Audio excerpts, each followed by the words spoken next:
This Bank of America ROVAL 400 DFS Picks edition of the NASCAR Gambling Podcast here on the Sports Gambling Podcast Network is brought to you by Underdog. Underdog is hooking up new customers. Play just $5 and get $100 in bonus funds when you sign up with our promo code RACESGPN. Driver, start your engine!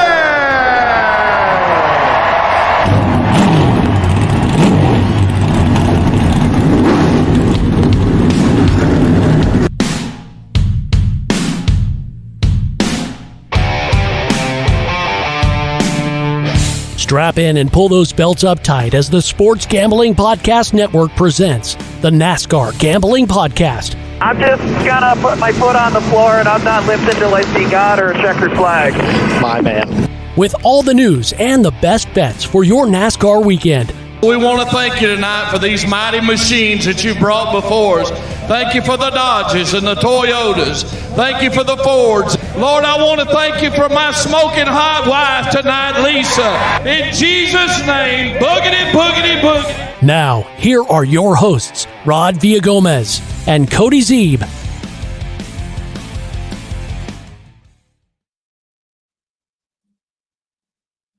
We interrupt your regularly scheduled episode of the NASCAR Gambling Podcast here on the Sports Gambling Podcast Network to bring you an entirely different episode of the NASCAR Gambling Podcast here on the Sports Gambling Podcast Network. He's Cody Zeeb. I'm Rod Villagomez. I say that because we fully anticipated on doing an Xfinity and Truck episode tonight. Actually, we fully intended to do it this afternoon. And then the books were a little slow. And then we'll wait, right? We waited. Nothing happened. And then so finally Cody and I just said, you know what? We're going to shift gears to DFS tonight. We'll hope that the odds are coming back out tomorrow with some pretty – I mean, look, Cody, we got outrights. We got some matchups. We got some manufacturers, a top three. But we live in this top five world that we need top fives, and we can't do without them. Yeah, we'll let them have their victory for today, Rod. Corporate gambling trying to keep us down. That's fine. They think they won. They could have today. We'll get them tomorrow. Not too worried about it. There's going to be a quick turnaround. The Truck Series race is 12:30 Pacific time on Friday. So, you're going to have to make sure you schedule time tomorrow to get those truck picks in. But, hey, we'll get it done. We'll talk trucks and Xfinity tomorrow. I'm pretty excited to talk about both series. I think that we're going to have some pretty good racing. First time the trucks have been on the ROVAL.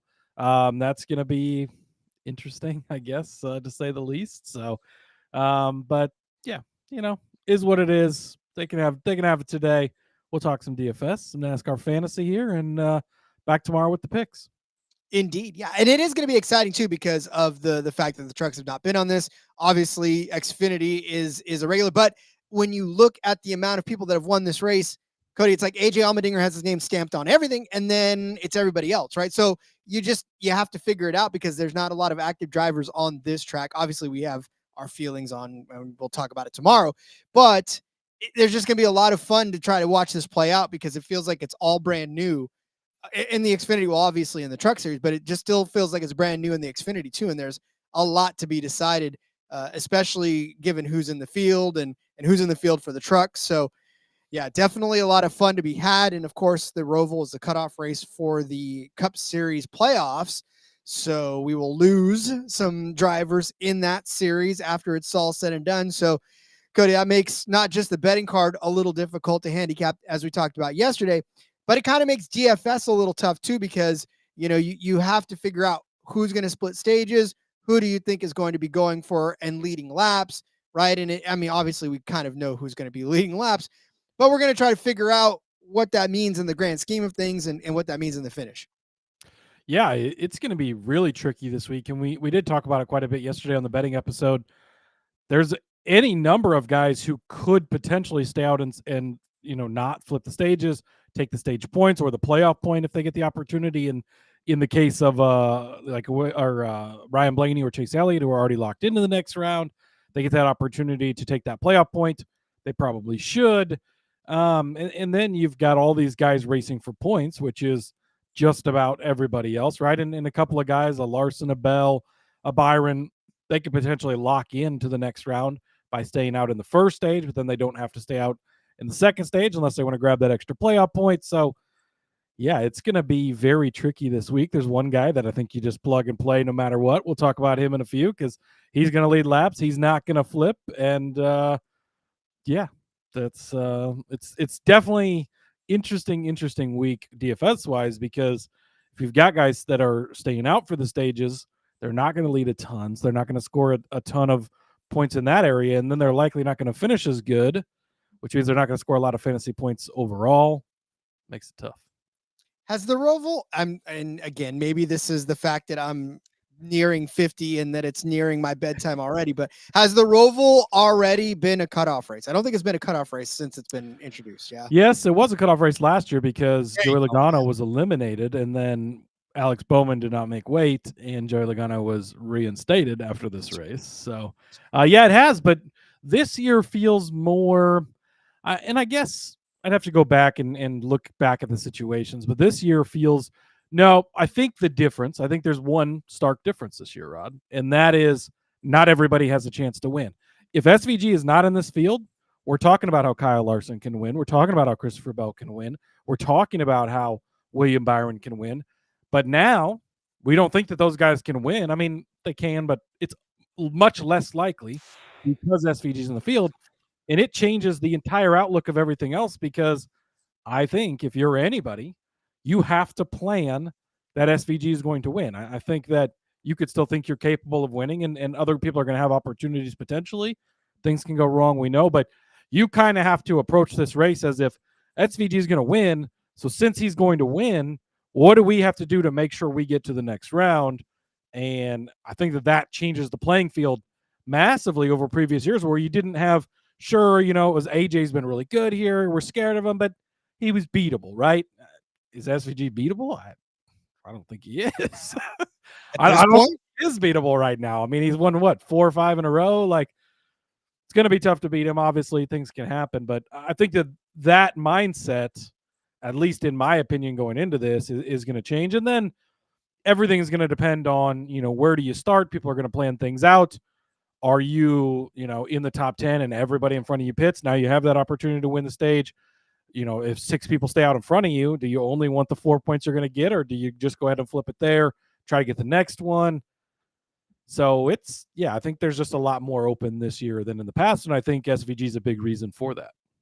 Absolutely. And obviously we'll spend a lot of time talking about him, and you can listen to this episode and every episode of all of the shows that we've got across the Sports Gambling Podcast Network by downloading the SGPN app. It's in your app store right now. You get easy access and easy free, which is the more important thing, access to all of our picks and our podcasts. You can even find the number 10 of the guys in the against the spread, for tally site this week. That was me.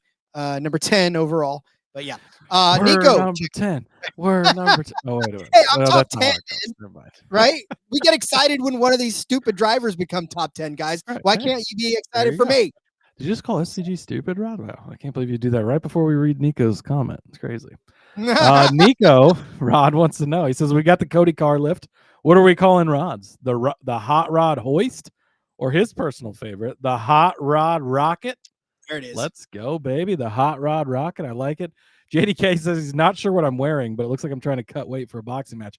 This is actually a pretty sweet hoodie, Rod. It's a NASCAR hoodie. I'll stand up and show it. I'm going to do my best. It's a NASCAR 94, so I'm sure that's probably the year, right? It says National Association NASCAR Auto Racing. I just bought it like a year ago. It was like at Walmart or something. It's just like a knockoff, but it's a cool looking NASCAR themed hoodie, and I was like, that's pretty sweet looking. You can always use an extra hoodie, right? So, it's a NASCAR hoodie. But it looks like I'm trying to cut weight. I am trying to cut weight. I mean, I need to cut weight. I'd like to cut weight. I don't know that I'm trying, but I could use some weight cut, I did think you had like a towel around your neck when I first Oh, logged yeah, on. like, It looked like you had a towel around your neck, and I was like, boy, you just must have got done with the heavy workout.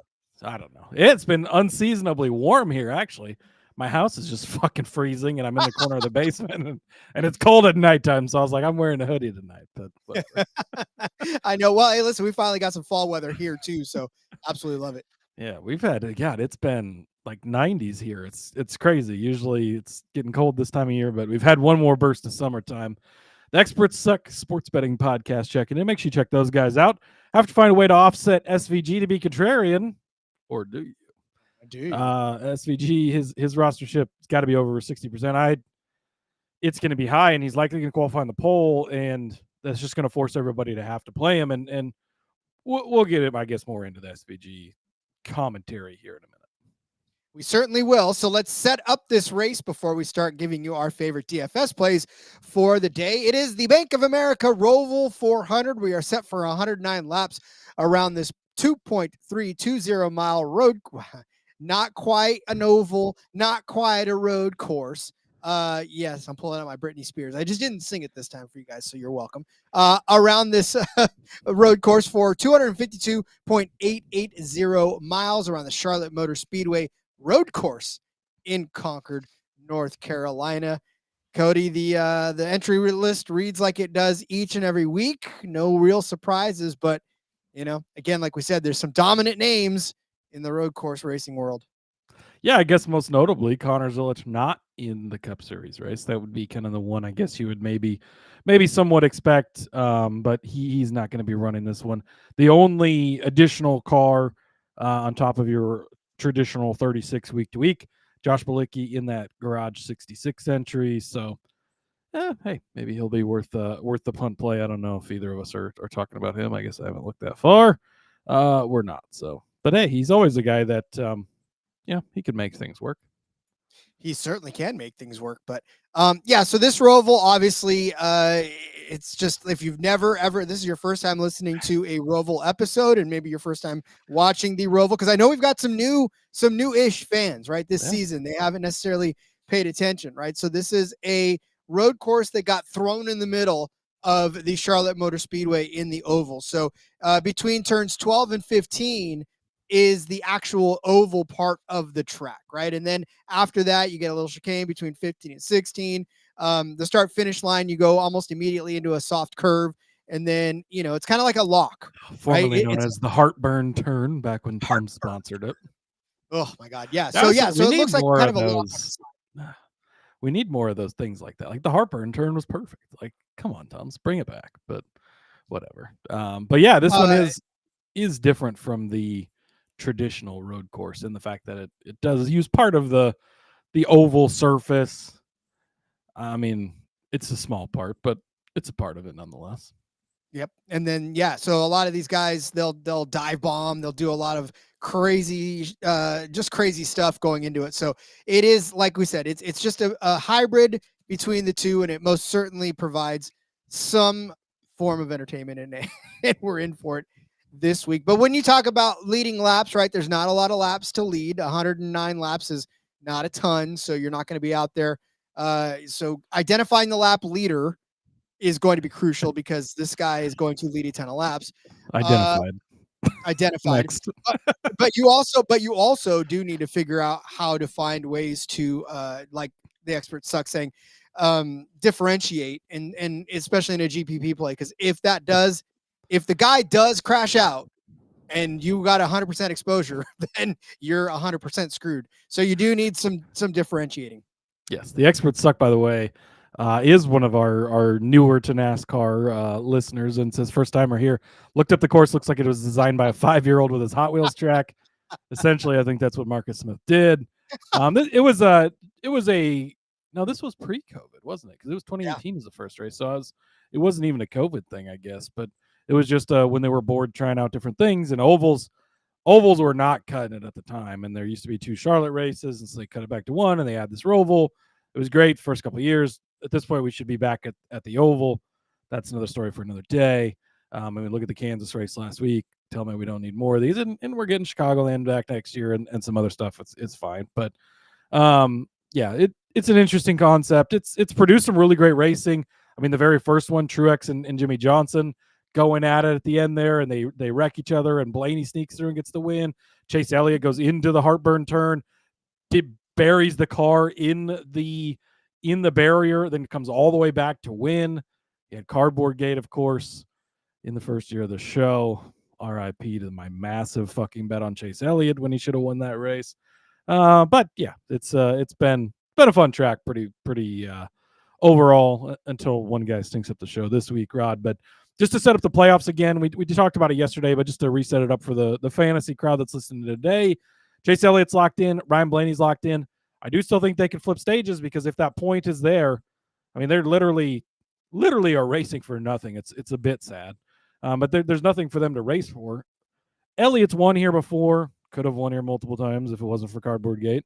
But is he going to beat SVG this week? Probably not, right? So if you get the opportunity to snag that point, I think they could and probably should. These four guys, Larson 54 to the good, Hamlin 48, Bell 44, Byron 40. I believe they are all, maybe not all, but most of them could lock up through the points in the first stage, depending on what they get, what other people don't get, so on and so forth. But they could definitely use stage flipping or not flipping the stages, I guess, to get the stage points. Chase Briscoe's 21 points to the good. Joey Logano's 13 points to the good. Obviously, getting stage points would help them with the cushion there. Ross Chastain, 13 points to the bad. He could definitely use stage points. Bubba Wallace, 26 to the bad. Tyler Reddick, 29 to the bad. Austin Cindric, especially at 48 to the bad. Likely are all in must-win situations. Logano, Briscoe go out of the race very early. That could obviously change for them. But, I mean, really, all 12 of these guys potentially could not flip the stages and stay out for points. And this, more so than other road courses that we've been to in the past, is a much harder track and circuit to get stage points and then come back and get a good finish on. You generally don't see both. We've seen a little bit of it, and SVG could, of course, be the outlier there, but likely there's no reason for him to not flip the stages. But, yeah, that just to kind of set it all up again. Yeah, and again, that's important, and we'll obviously talk through each of the drivers that we do give you and their scenario and why we think it's a good enough play and what their strategy should be going through this Roval. So we will do that, but first, allow me to tell you about our friends over at MyBookie. We're brought to you by MyBookie.ag. MyBookie is your place to bet on football and everything else. Their prop builder, second to none. Their motto is bet on anything, anytime, anywhere. There's easy deposit, lightning fast payout using cryptocurrency. We just said goodbye to the AFL, the Aussie Rules Football male season, but now we are full swing into the women's division, and we have got the Hawthorne Hawks taking on the Fremantle Dockers tomorrow. I wanted it to, so Fremantle is at plus 16.5, right? They're giving Fremantle 16.5 points. But boy, I was taking a look at what Hawthorne's been doing lately, and they have been absolutely dominating. So maybe Hawthorne beat St. Kilda 40-17. They also took it to the Brisbane Lions by a few points there too. So I don't know. Maybe I will go ahead and take Hawthorne. I don't know. You tell me. You do your own research, figure it out. But I will tell you that all of the women's games are there for you. Aussie Rules Football women's slate is up on mybookie.ag. Go take advantage of that and have some fun watching those games as well. Head to mybookie.ag. Promo code SGPN for a 100% bet back bonus up to $500 for new customers. That's mybookie.ag. Promo code SGPN. Let's tell you about Novig. We're also brought to you by Novig. Novig is America's #1 sports prediction market. Since Novig is an exchange, you know you're getting some of the best prices in the market. It's also available in 35 states and growing. Download the Novig app and get $50 when you spend $5 if you use our promo code SGPN. Get in on the action with Novig, promo code SGPN. Shout out to, and I didn't have the name written down, and I should have, I'm sorry. But the commenter on our YouTube video the other day that said they were surprised to hear about Aussie Rules Football on a NASCAR show. So, yeah. Listen. We cover it all here, right? I've said it time and time again. I love sports, and it doesn't matter what it is. It could be trash can rolling. It could be, whatever it is. I love it. And I will freely talk about any and all of it here. So yes, that was Min Talks Ace, by the way. Was it? Yes, Wait, that was the commenter. Oh, thank you for doing that. Cause I didn't want to not give him credit for it. So, or her, the person credit for it. The person. All right. Well, then, as we do every week for our DFS episode, we will give you our high price driver, our mid-tier driver, and our low price driver. And this week is no different. So, Cody, as we look ahead to this bastardization of an oval, what is your high price driver for the race? It's not a road course. It's not an oval. It's the Roval. Okay. After that, Shane Van Gisbergen, 12,500. I mean, it's the most obvious play. Everybody's going to be playing him, as the expert suck said. 60% rostership. It's probably going to be higher than that, because how do you not play the guy? Now, again, there's going to be scenarios and instances where you want to be different. He's $12,500, and Kyle Larson is the next guy on the list. By the way, if you didn't hear the stat yesterday, only one driver has a worse average finish on road courses this year than Cody Ware, and it's Kyle Larson. But Kyle Larson did win here last year, so we'll give him credit for that. $10,500 is his price. He's $2,000 cheaper than SVG. They've got him priced as high to try and even it out, to try and make it more fair or whatever. But it's hard not to play him, and there's very few scenarios where he doesn't end up being the guy. We'll have to see how everything shakes out in qualifying. I was listening to Full Tank with Phil earlier this evening. Shout out to him, and he always gives the stats for where people who win the race. Nobody's ever won this race from the pole. I thought was interesting. And this race has been going since 2018. And then it was like not many people had won starting in the top 5, but everybody had won starting in the top 10, which was interesting as well. But go check out his show. Of course, it's a great show. But SVG, the level of domination we've seen this year on the road courses, it's been insane. And you go back, obviously there was the Chicago race. He goes out, he wins, he dominates all this stuff. He comes back and has a couple of rough races at the Indy road course, at Coda, Chicago even last year, kind of getting the feel of this car. The street course lined up good, and he's obviously very talented. Everything lined up with the weather and the new car and the street course and all the stuff lined up perfect for him. He got that win. And then, remember, that was in a Trackhouse car. Then he was in Colleague cars for all the stuff last year here at this race. He did lead 23 laps. He started in 6th place. He finished in 6th place. But again, Colleague car, not quite as up to par. Goes to, that was Coda earlier this year. Sorry, that's where he led 23 laps and started 6th finish. Last year at the Roval, he did start on the pole. But he finished in 7th place, led 21 laps. But again, Colleague feeling stuff out. Had that at Coda at the beginning of the year. But then it all clicked. He figured it out. And now that he's figured it out, he's been unstoppable, right? We went to Mexico City. He led 60 laps, started on the pole, wins the race. Chicago starts on the pole, leads 26, wins the race. Sonoma starts on the pole, leads 97, wins the race. Watkins Glen starts 2nd, leads 38 laps, wins the race. There's definitely scenarios where he's not necessarily worth all the money, but as you go back and you look, I mean, even at the Watkins Glen where, 18 fastest laps, 38 laps led, 38 isn't a ton when there's, of laps led, but when there's only so many laps led, there's only 100 laps to be led. It is still a lot, and he scored 63.6 points. That's a great day. Sonoma was a huge day, 86.8. Chicago was 62.3. Mexico was 68.1. I think he's going to start on the pole. I think that he's going to run away with this very early. He's going to lead a lot of laps. He's going to flip the stages, and they haven't always flipped the stages throughout this season, and he stayed out and got stage points and all that stuff. And there's just no reason for them to do that now. There's one goal for this team this weekend. That's to go out and win. The best way to do that, flip the stages.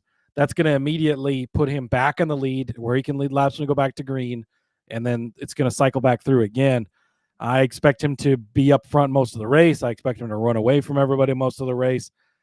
I don't see many ways where SVG doesn't have a catastrophic problem that he's not the guy. And, it's not happened this year really since he's figured it out. And if this is the week, sure, you're going to want to have some different plays in some of these GPPs and stuff because everybody is going to have them, and it'll give you a great advantage if something bad happens. But something bad isn't really happening very often to this guy. He's figured it out. All we heard going into Watkins Glen, but this track's different. It's not. And the Roval's not different either. He's going to be the guy. And I think you go all in on it. You play him. It's 12,500. Save money elsewhere. And I think that him leading all these laps is going to take away from other people being able to be valuable. It's going to be so hard to pick between all these playoff guys, which ones flip, which ones don't flip. That could cost their finishing position if they're not leading laps. They're really not scoring any points for you. Don't overthink it. Play SVG, other than when you're trying to be different, which of course you should be in some cases and scenarios. Yeah, and I think it was JDK yesterday that brought up the fact that he even when he flipped stages, he's still fast enough to get back up to the lead if given enough time. So it's not as if he's not fast enough to even overcome a flipping of the stage. So this is something to keep in mind. And I think, I think what you said, Cody, I don't know where that came from. The point that you made about just you got to load up on it, know that if he does go out to dominate the way he is, like you can't ignore that. And it's very difficult to find somebody else that's going to be as dominant, especially in some of these cash games. You can't try to get too cute in that instance because you just have to take the points where they're going to be. Again, you try to control a sport that can't be controlled, but there are things that we have seen several times over that lead us to believe that the inevitable is going to happen. Yeah. I think at cash, you have to play him. I think that the times where you don't play him is when you're, a single entry or you're entering a ton of lineups or whatever it is in these bigger contests. Not playing him is going to make you different. It's going to set you apart.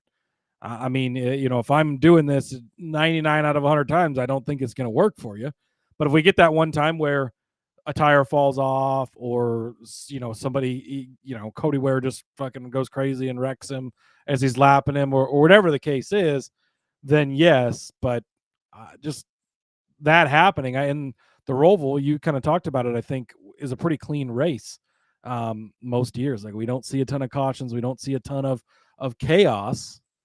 That can always happen, right? And TK saying he's concerned about somebody like Ty Gibbs. It won't be nice. But the problem with that is, are those guys even going to be around him? Because he might just run away from everybody. And you're just going to have to worry about restarting the stages when – well, and even I don't think – because people are going to flip and then they're going to pit after the stage caution. So he's going to be right back up front.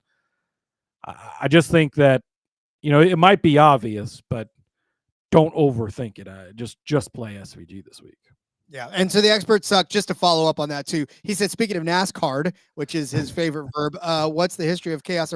I said this in the betting episode yesterday. There's not a lot of cautions for cause in this one. I think last year there was only one caution for cause, and then a couple of stage breaks, and so there's really not a lot. I think four was the one with cardboard gate. That was really that was bullshit because it was a boring fucking race. Chase Elliott was just killing everyone on his way to cashing all of our bets. There was a piece of the sign on the track for 50 fucking laps. You could see it there every time they passed it, and suddenly it was worth a caution. Fucked everything up, and Christopher Bell won.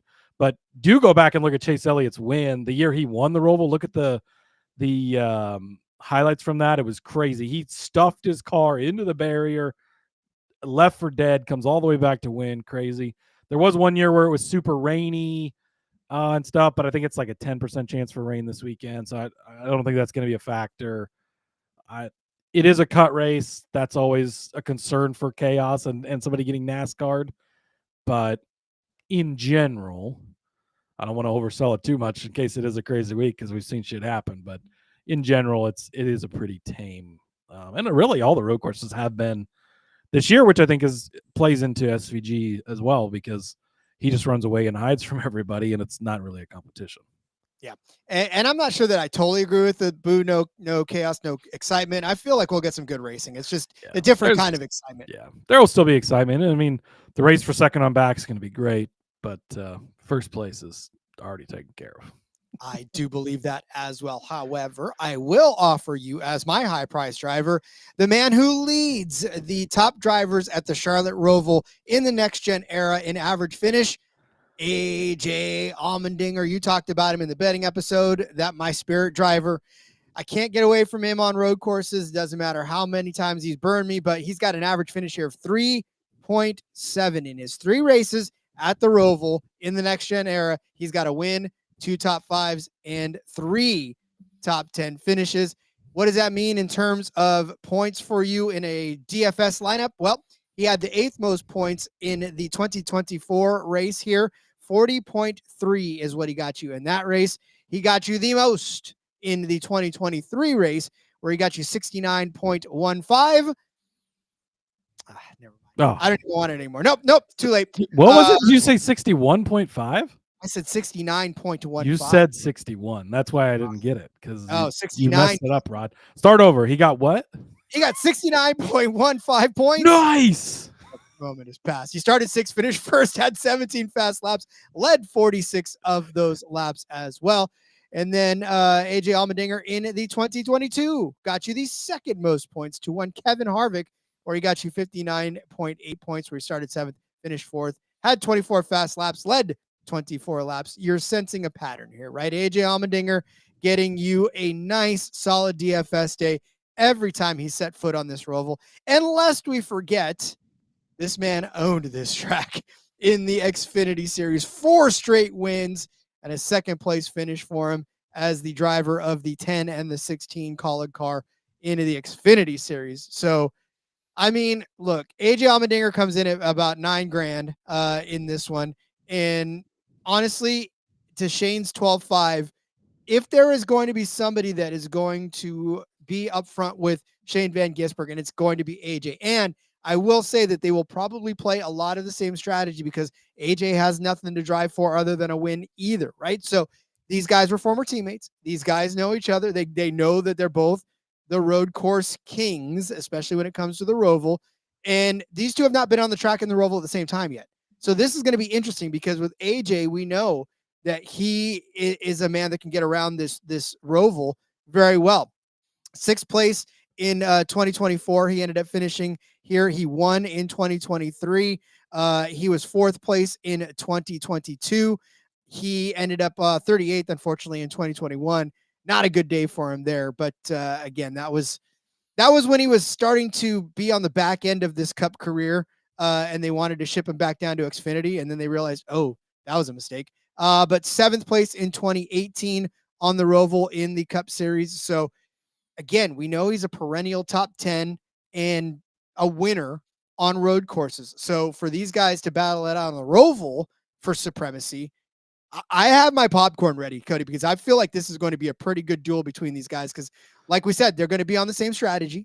They're not going to be worried about points. They're not going to be worried about anything other than getting that checkered flag at the end, which makes this a fun battle to watch. And I think of the folks that are going to be there, him and SVG will probably be leading the most laps between the two of them. And like I said, that leads to a lot of points. That leads to a lot of fun. He's led 89 laps, has AJ Allmendinger around this course. And he's led in each of the last 4, 14, 46, 24, and 5 going back to 2021. So yeah, it's AJ Allmendinger at $9,000.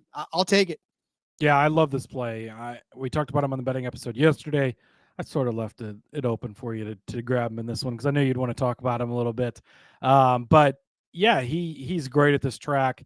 I don't know that he's really any competition for SVG this week, because I don't think anybody is. But we have seen where, somebody gets in front of SVG early. Maybe he start, just the way the start goes, AJ jumps out front. SVG doesn't mind just running behind somebody for a little while. He's not looking to overrun his tires or his equipment. He just, I'll just hang out behind this guy. I'll look for his weaknesses, right? He's analyzing all that. So you could get that opportunity where a guy like AJ does lead a bunch of laps with SVG just closely following him the whole time and studying him. So yeah, I don't mind this play at all. And even if he doesn't lead laps, I think he'll have a good, strong finish. We talked about him, I think, for top 5 and some other stuff yesterday. I love AJ this week, and $9,000 I think is a great price for him. Thank you, JDK. Yes, they were in both Xfinity, but I will say That's who got the better of them, or TK rather. different K. All you guys in your Ks, TK, they were both. You are correct, TK. I did forget last year because I tend to do that, but I will ask you though, who do you think got the better of the two in the Xfinity Series? Well, AJ did because he finished second here last year. Not in Xfinity. In Cup. But who got the better of them in the Cup? Oh, in Cup was AJ as well because AJ Yes, finished. it was. Yes, but yeah, SVG was in college, different year, all that stuff. Okay. SVG is gonna be fine this weekend round. I think we've established that. Don't care. I established that nothing. All right, I'm just kidding. All right. Let's get down to some mid-tier drivers here, but before we do, I would like to officially tell you about our friends over at Underdog Fantasy. Underdog is a great place to play fantasy pick'em, where you can win up to 5,000 times your entry. Simply pick higher or lower on your favorite player's stats. It's available in a ton of sports, including the Canadian Football League, where the Ottawa Red Blacks taking on the Saskatchewan Roughriders on Friday at 4:30 Pacific. How about Dustin Crum? Dustin Crum is the short yardage guy for the Ottawa Red Black, the short yardage quarterback for them. Comes in goal-to-go situations. They've got his rushing and receiving TDs at half of a rushing and receiving TD. Well, of course, it's going to be rushing if it's Dustin Crum, but I'm going to take the higher then because, we always love when we get to the goal line and they bring in the other quarterback and the other quarterback pushes forward for a yard and the touchdown. So Dustin Crum can do exactly that. So, yeah, give me Dustin Crum higher than a half of a rushing and receiving touchdown over there for the Ottawa Red Blacks against the Saskatchewan Roughriders Friday at 4:30. Underdog has got a brand new offer for customers. Play just $5 and get $100 in bonus funds when you sign up with the promo code RACESGPN. Football's back, baby. It's been back, and it's continuing to be back, and Rhythm is off to a great start in college football and the NFL. Rhythm has introduced a leaderboard with weekly cash prizes just for tracking your bets in the app. Track 5 bets of the same type from any model you build. You can win $1,000. Looking at some of these predictions right now, I was telling you the other day about the Texans and the Ravens, right? So the Ravens were only a 1.5 favorites, and now the model is shifted to 2.5 point favorites for the Baltimore Ravens at home against the Houston Texans. Suppose you guys probably went out and moved the lines, moved some predictions, because I did not think that the Ravens, as banged up as they could possibly be, still deserve to only be a 1.5 underdogs to the Texans. So now it's 2.5. I still take that or whatever line you can find it in. But Rhythm is leading you in that direction. Use promo code SGPN25 when you download the Rhythm app for 25% off of your first month. Download Rhythm and use promo code SGPN25. And you listen to me too, because I'm the 10th best predictor against the spread in the tally site world, right? Yeah, that's. I love that you're just like, yeah, Rod, take your little 10th place medal. Go. Yeah. Hey. I was the top guy at SGP in week 3, and you got your nice little. Not just humble. You got your nice little bonus for it. Yeah, we get a little weekly contest we got going. So I let somebody else win in week 4, but I'm probably going to try and take the top crown. Remind me who won DFS a couple weeks ago, both series? That was me. I would have won last week. I didn't play Captain Shook like a fucking idiot, Rod. So won't catch me doing that this week. But you will catch me playing Joseph Logano, $7,500. Not a guy you think of when you think of road courses. Is one Joey Logano, but you should think of him when you think of the Roval because he's been really good here. And really, at this price, at $7,500, a pretty cheap price. Again, a guy that could points race.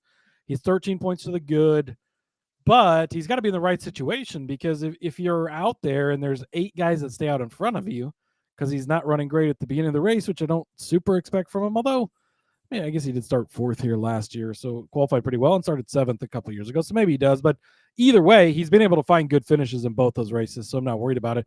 And really been pretty good on the road courses this year. He finished 14th at Watkins Glen, 9th at Sonoma, 11th at the street race even, 21st at Mexico, 24th at Coda, not the best of finishes, but 8th place here at the Roval last year after starting 4th. not a fluke because he started in 7th and finished in 5th in 2023. You go back to 2022, he actually started on the pole here and led 27 laps. So props to him for that. Now the finish wasn't there. He finished in 18th, had a bit of a rough day, but he's been good here. He finished 2nd place here back, if you go back to 2020 at this track, finished 10th place here back in 2019. So even back into the old car, 10th place here in 2018. So he's been pretty solid at this track throughout his entire career. Very good at having good runs and finishing well here.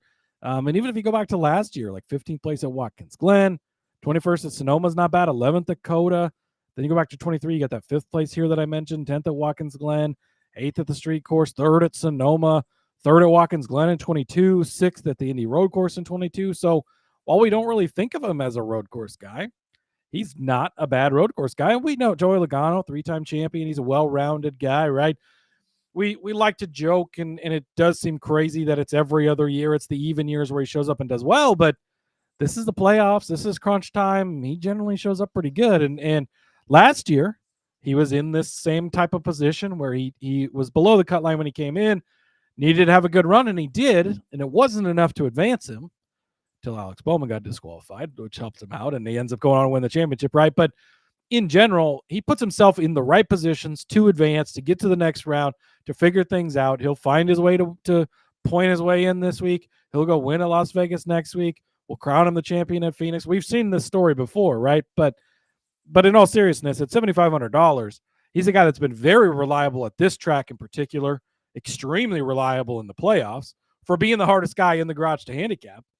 These are the things we know when he's reliable, right? Is certain tracks that he's figured out, he constantly finishes well on, playoff time finishes well, and been decent on road courses this year, kind of under the radar.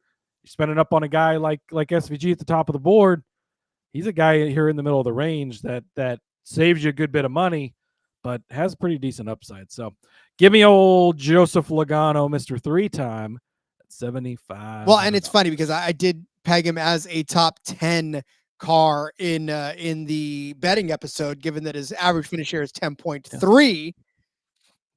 Honestly, that's the thing that scares me the most is we've been on him in both the betting and DFS We're screwed. episode, which could be scary.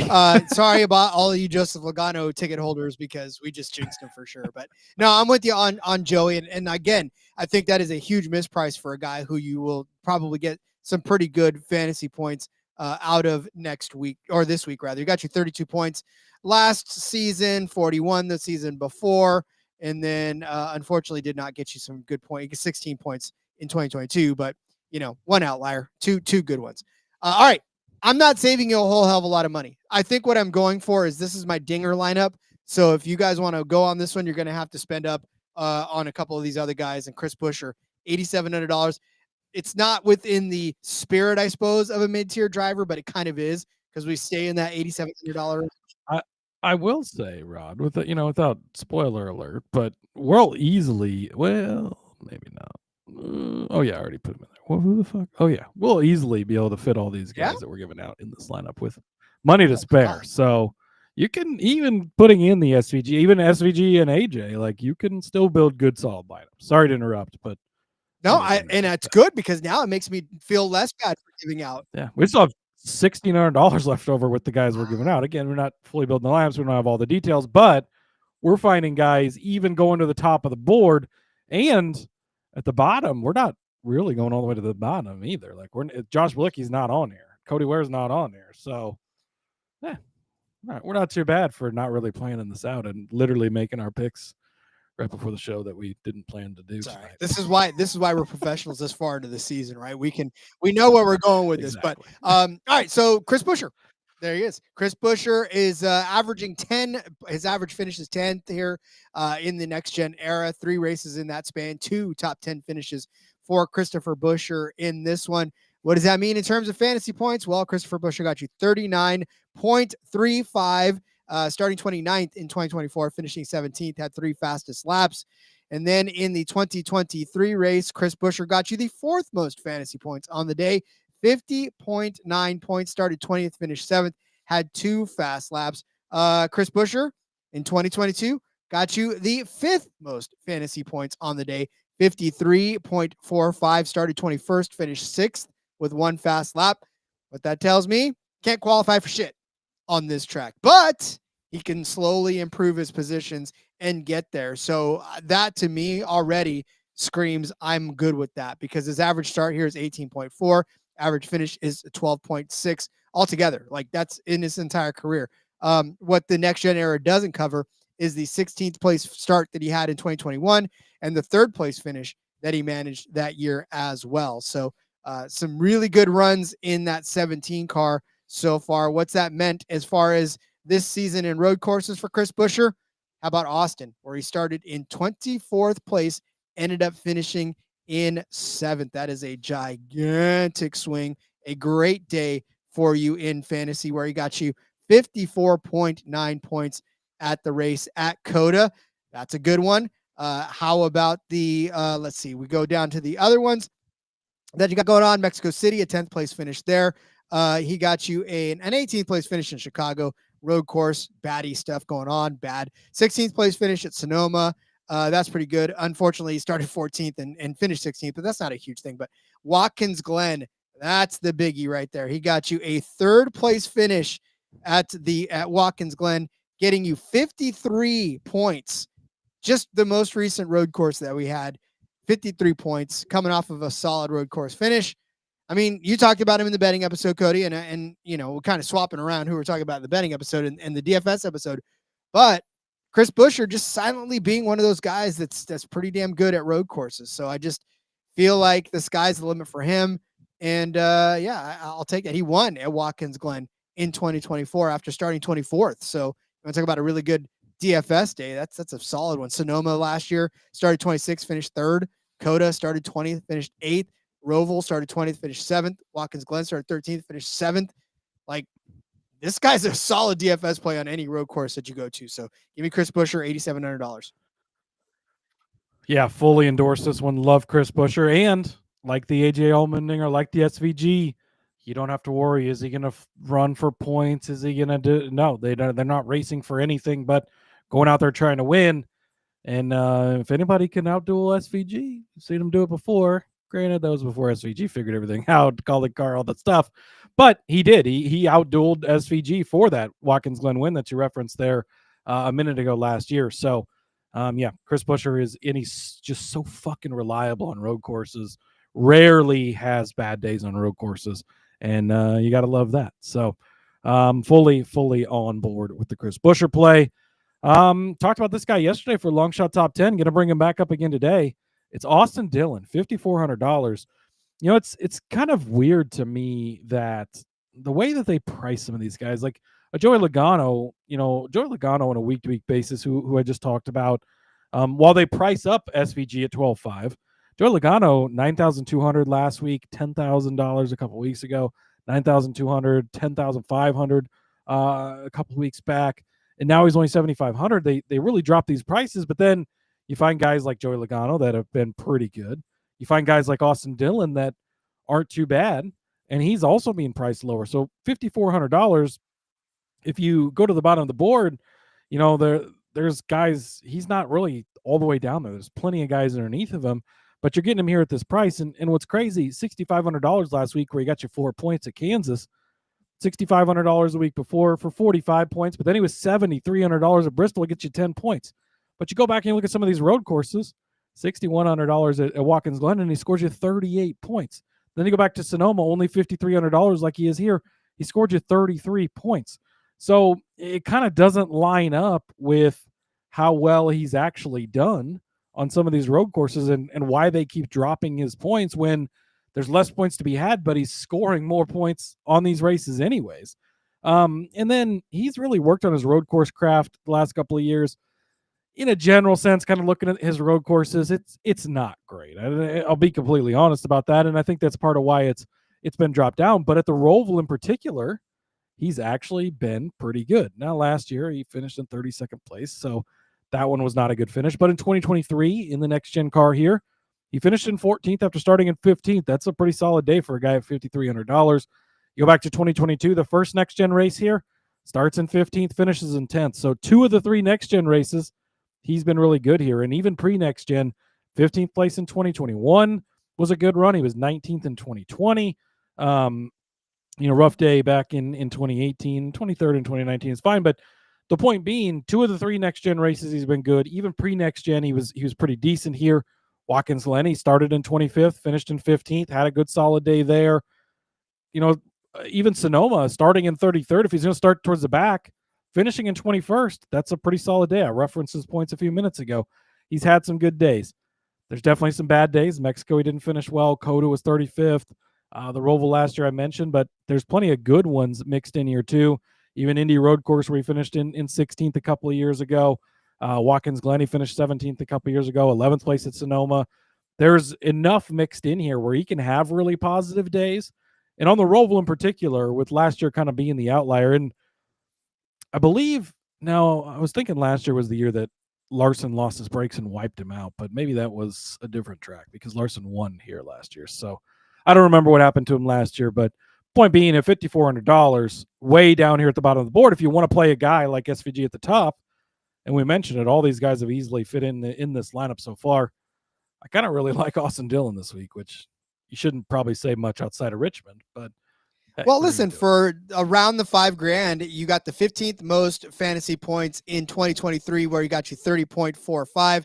And then in 2022, he got you the 15th as well, 39.5. So like Cody said, I mean, when you're paying $5,000 for him and you're getting about 30 to 35 points in return, that's really not a bad deal for Austin Dillon. So I absolutely love this. My low price guy, talked about him a couple weeks ago, and he did us well. I don't think we brought him up last week, thank God, because he didn't do well. Oh, wait. You did, right? No, neither one of us did. Only for like 3 that's different bets. Josh Berry, DFS World.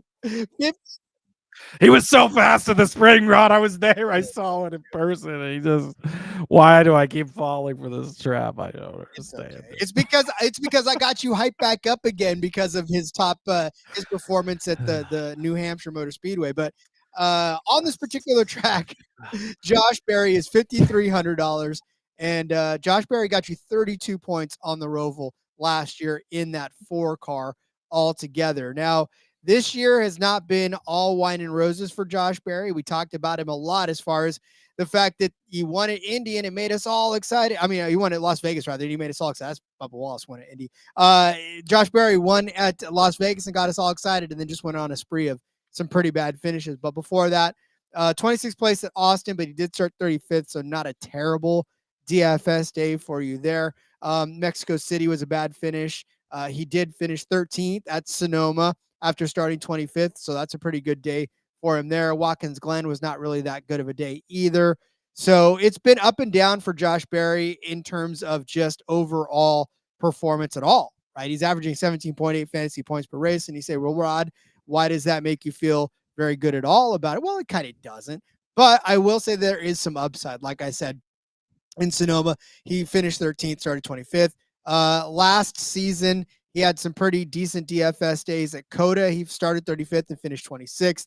At the Roval last year, like I said, he got you a pretty decent amount of points, started 36th, finished 22nd. Watkins Glen last year, he started 31st and finished 25th. Some DFS days that at $5,000, what do we ask? Don't lose points like you did last week. I understand that. But for Josh Berry, this is just one of those punt plays where if you look at the guys that are below him, Ricky Stenhouse, Riley Herbst, Ty Dillon, Cody Ware, Josh Balicki, even above him, Cole Custer, not excited about that. Justin Haley, not excited about that. Eric Jones, I think in this instance, I'm so sad because it feels like we've hyped up Legacy so much that, I would say play Eric Jones, but by the same token, it would break my heart because he's probably not going to do well on the Roval. And when you look at these, so the folks at iFantasy Race, Ryan at iFantasy Race, always puts together the point totals for every season from the standpoint of DFS. And like Eric Jones got you 10 points last season rather at this. Josh Balicki got you 20. Haley got you 21. It's just not, it doesn't move the needle for me. Whereas a guy like Josh Berry that can maybe get you 32, that makes me feel a lot better. So I'll take Josh Berry at $5,300. One roll, baby, before I put him back on the shelf. Well, we're going to Las Vegas next week where he won the I'm spring round. probably going to give him on the shelf there too. I don't know. Maybe. I see this nice berry you have. Why is it next to a stick underneath this box? Should I? Oh, I'm not falling for this trap again, Rod. The carrot. You saw the carrot and you wanted to Jays after it. It's okay. It's okay. I get it. And you don't have to endorse it. Just that is my pick. I'm legally contracted to not endorse it at this point in time. So. Sounds familiar. I have submitted this entry because I do that every week, but I'm not endorsing it. We'll get out your pen and paper. You can endorse this by writing these down. For the Bank of America ROVAL 400, our DFS picks, Cody started you off with SVG at 12.5 as his high price driver.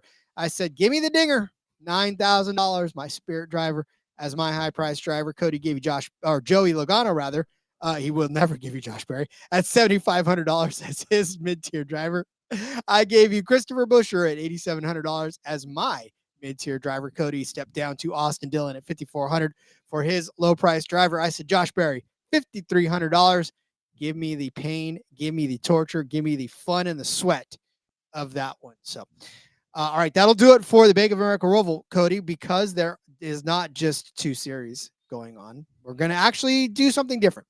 We're going to give you a bonus pick from each of the trucks in the Xfinity Series. This doesn't have to be a high price mid-tier or anybody. It's just a driver that you particularly like in this to build a fantasy lineup around. So I believe we should start with the Truck Series because it is the first time, Cody, the Truck Series will ever take to the Charlotte ROVAL. So we have anything to back this up for the what is it? It is the EcoSave 250, not to be confused with the EcoSave 200 that we had earlier in Las Vegas. But it's 67 laps, just an absolute sprint around this. 6, 7. Oh, God, I'm sorry. I have a preteen daughter. So I walk around like this now. I'm like, no, Dad, don't do that. Yeah, I know, 6, 7. Anyways, 6, 7 laps around this 2.280 mile road course. So, Cody, who is the driver that you are pinpointing for your Truck Series DFS lineup? Yeah, Rod, I'm going to go near the bottom of the board here. Pick one of my 5. I absolutely love this guy. I play him pretty much anytime he ever makes a start on the road course or, really, anytime he ever starts in the Truck Series, I play him. And that is Timmy Hill, $5,900. Just Mr. Points scorer. He doesn't ever start well. Thank God. It's a beautiful sight. And he pretty much always finishes better than he starts. Daytona, of course, is a little different, but started 33rd, finished 11th there. This is probably going to be a chaotic race because it's the trucks on a road course, and it's almost always chaotic. Timmy Hill, very good at avoiding the chaos, minding his P's and Q's, and getting to the front of the field. Darlington, even a Darlington track. The lady, what is it? The lady in black, the track too tough to tame. I tried to combine them. The lady too tough to tame. He started in 23rd, finished in 8th. Watkins Glen road course started in 26th, finishes in 20th. It's enough to get you some solid points at a cheap price. Lime Rock, 27th to 25th. That's a road course. Charlotte was 27th to 19th. Rockingham was 26th to 21st. He doesn't race every single week, but when he does, he finishes better than he starts. That's what you love to see about him. Last year, one road course they went to, that was Coda. He started in 27th, finished in 17th. It is just a beautiful, beautiful thing from Timmy Hill. He's very consistent with it. Coda back in 2023, started in 29th, finished in 25th. It's just, sometimes it's not a lot, but he moves up. Mid-Ohio in 2023, started in 33rd, finished in 21st. It's the Timmy Hill way. He's good at avoiding the chaos. He personally is involved in building these trucks and paying for them. It's a family-owned team. He's not trying to tear the shit up. And it's great because he's so good at avoiding the chaos, so good at just checking his little boxes, stacking his pennies back there. So, yeah, give me Timmy Hill at $5,900. He is I would imagine, I can almost guarantee if you go back and look at every single truck race he's been in this year, I've played him in a majority of my contests because he is just, anytime he's in the trucks or Xfinity, he's an automatic plug and play. He doesn't ever start well, and he always finishes a little better than he starts. He doesn't lose your points. I love Timmy Hill, and I love his brother doesn't race as much anymore. We haven't seen I'm sort of forgetting what his brother's name is. It's also a T. We haven't seen that T Hill in a bit, but Give me Timmy. There's so many other $5,900. T names: Tommy, Thaddeus, Theodore. I was thinking, what? You'll That's gonna drive me nuts. I was thinking Tanner, but that's Tanner and don't, Taylor. I don't Those are think the that's what Gray it brothers, is, my so friend. I'll figure it out Okay, and good. report back. Well, with Connor Zilic being in this lineup at $1,500, yeah, you absolutely need to have some sort of salary relief on guys that'll actually score you some good points. Therefore, I will give you Caden Honeycutt, $8,000 for Caden Honeycutt in this particular race. I mean, look, Caden Honeycutt in that 52 car, or the 52 truck rather, that was Tyler Hill. There we go. Thanks, Google. Yes. Thanks TK, not Google. He asked TK, and TK had the answer. TK, not JDK. But no, for Caden Honeycutt, he's $8,000. He's in the playoffs. He's 7 points out of the cut line. Obviously, the trucks don't make their cut until after Martinsville, so we got a couple of weeks there. But I will say that, listen, for Caden Honeycutt, he's only 7 points out. There doesn't need to be any craziness to be happening. He just needs to run a nice, clean race, go stay up toward the point, get some good point totals, and just be clean through the whole day. And Caden Honeycutt can obviously do that. He just finished 7th last week at New Hampshire. He finished 12th at Bristol after starting 4th, 18th at Darlington, 10th at Richmond. But we've only had a couple of road courses for the Xfinity Series. I mean, not as many as we've had for the Cup Series, but Watkins Glen, he had a drivetrain problem that sucked for him. He finished 34th in that race. But Lime Rock, he had a good 12th place finish. It was a 6th place start, but still a good 12th place finish for that one. And then we went to for them. Yeah, I mean, it was like there's not very many road courses for the for them. Watkins Glen. Yeah, that's it. That's it. Watkins Glen and Lime Rock. Yeah. But a good 12th place finish at Lime Rock for Caden Honeycutt in the Truck Series. So yeah, I mean, not a lot to go off of, but again, we know that Caden Honeycutt can get it done. We know that he's been pretty good all season long. He is averaging 28.7 fantasy points per race on a string of races in which he scored you at least 20 fantasy points. And just has the potential of getting it done for you week in and week out. So like me some Caden Honeycutt into that 45 truck. Yeah, I like the play as well. I think Caden is a very good driver and he gets the job done. So I will endorse that. All right, let's turn our attention to the Xfinity race, where this is not one where they're just now going on to it. They've been on it before. It is the Drive for the Cure 250, 67 laps as well, 6 or 7 laps around.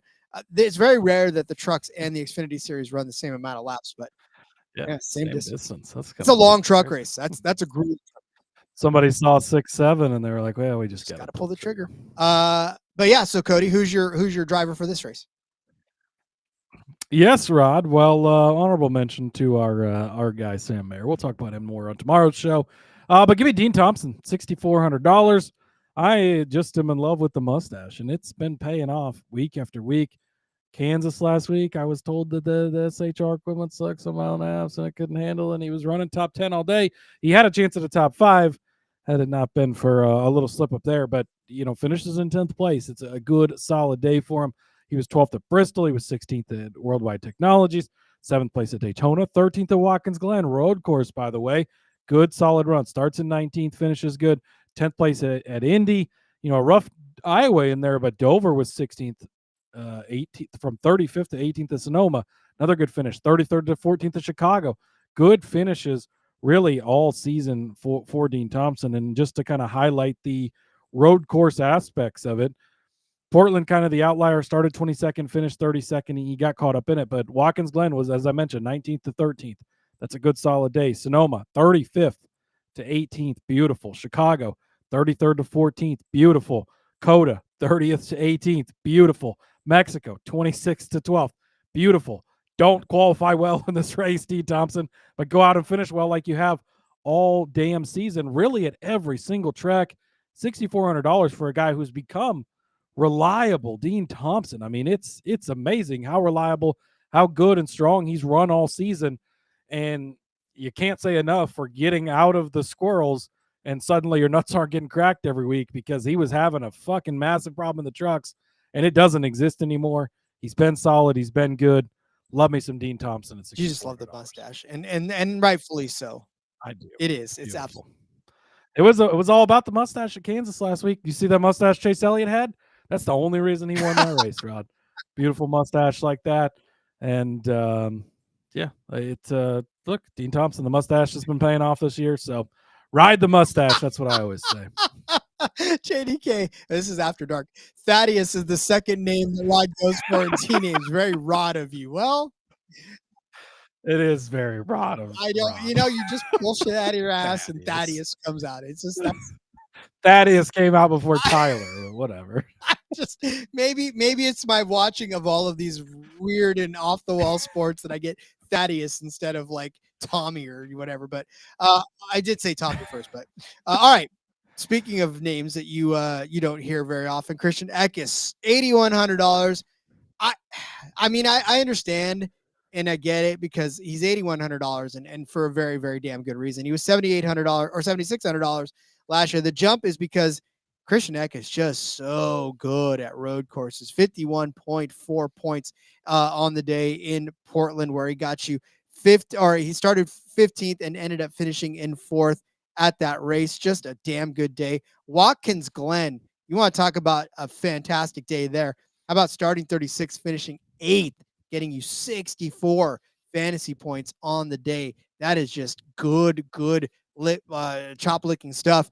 Sonoma, bad day, throw that one away. It was a 34th place finish for him there. But Mexico City started 34th, ended up finishing in 4th place on the day, 70 fantasy points in that particular race. I mean, stop me if you're not feeling him on road courses. Austin started in 10th, finished up in 5th in that particular race as well. So, I mean, you got you 44.9. So even at his worst on some of these road courses, getting you 40 some odd points at $8,000. I get that's a little pricey, but boy, it's just there to be able to get there. It just, God, he just, every single week people forget that Christian Eckes is still good. And that 16 car, I just got done telling you with AJ Allmendinger how absolutely dominant it was at this track, right? He's never been on the 4 wins and a second place finish. That car. That's all that 16 car has done here. I mean, it's incredible. And Eckes has really, I think, learned a lot from AJ. He's been very good in his rookie season on the road courses.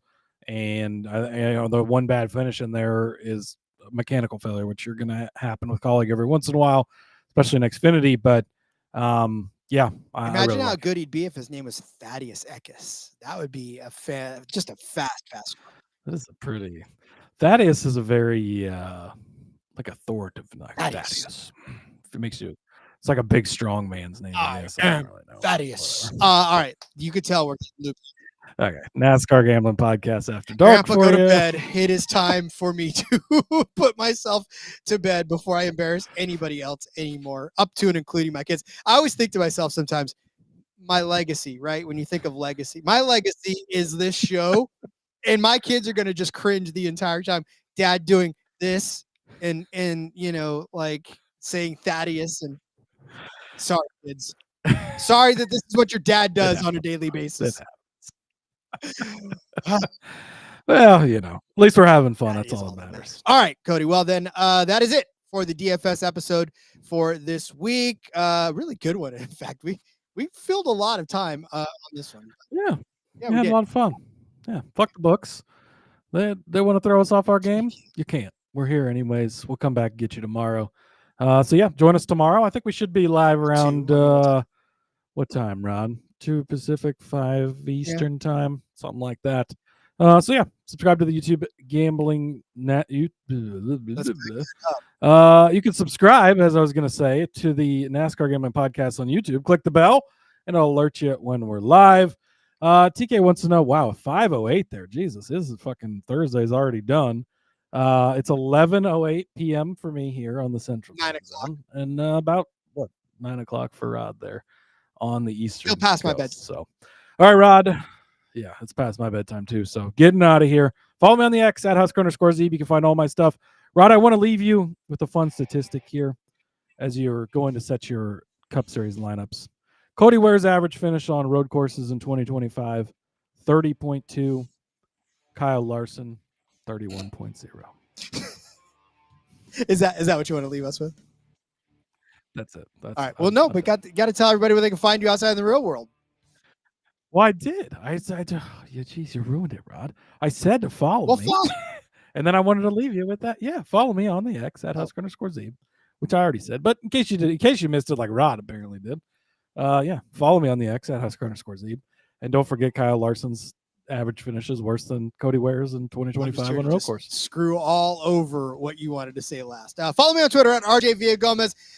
You can find me just kind of ruining everybody else's jokes out there as well. Yeah. All right. We'll be back with some Xfinity and trucks tomorrow. Let's get us the hell out of here. We love you all. We'll see you tomorrow. Until then, let's go racing and save us all. Let it ride. Piece of us is broken.